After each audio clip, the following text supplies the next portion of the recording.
Facilitation is a bit like conducting an orchestra. As the facilitator, you don't play every instrument, but you do set the tempo, bring people in at the right time, and shape the energy in the room. Great facilitation isn't about talking more. It's about creating the kind of experience that people want to be a part of. And with just a few small shifts, you can turn any session into one that sparks participation and insight.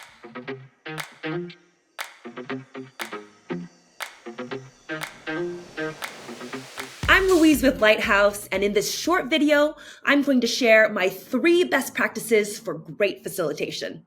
Best practice number 1, invite the group's wisdom, not just your own. Most facilitators treat facilitating a workshop like they would a presentation. They start by introducing a concept, sharing a definition, walking through a framework, and then asking for reactions. But that approach can leave participants feeling disengaged or they'll just be quiet. How about this instead?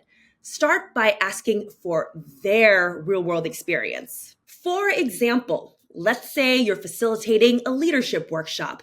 Instead of jumping right into your slides, try this. To get us thinking about leadership, I want you to think of one leader you worked with in your life who was really effective, and think about what made them so effective. For example, for me, I think of my college track coach. She was confident, she was capable, and she was also approachable. So again, I want you to share one leader you worked with and what made them so effective. I'm going to give you 5 minutes to discuss with the person next to you. Go ahead. Now, when you introduce your leadership framework, they're already mentally engaged and they've connected it to something personal in their lives. Remember, you don't have to be the expert in the room. You just have to surface the expertise that's already there. Best practice number 2 for great facilitation. Make it easy to participate. Participation goes down when people aren't sure what's expected or when they're afraid of getting it wrong. We've all been there where we sit there and aren't quite sure what to do next. Instead, make it easy. To start, set clear expectations for participation at the beginning. For example, for today, here's how you can participate. You can raise your hand at any point. You can also drop comments and questions in the chat. And I'll also be stopping between each section to get your questions and your comments. Then, before each activity, share the instructions on the slide and read them out loud. Then, model what you want them to do.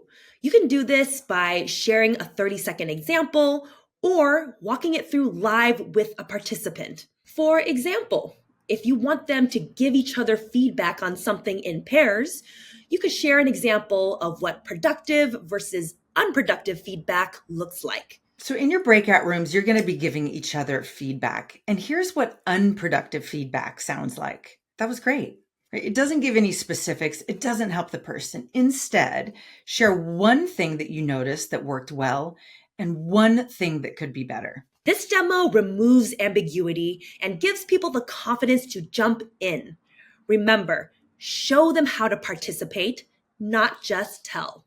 Our final best practice for great facilitation is turn interaction into insight. A lot of facilitators put so much energy into designing activities, but then they skip the reflection. They will run a breakout group or discussion and jump straight into the next topic without asking people to make more meaningful connections. The result is that people feel like they did something, but they aren't sure how or why it matters in their own life. Great facilitators slow down, zoom out, and help the group connect the dots.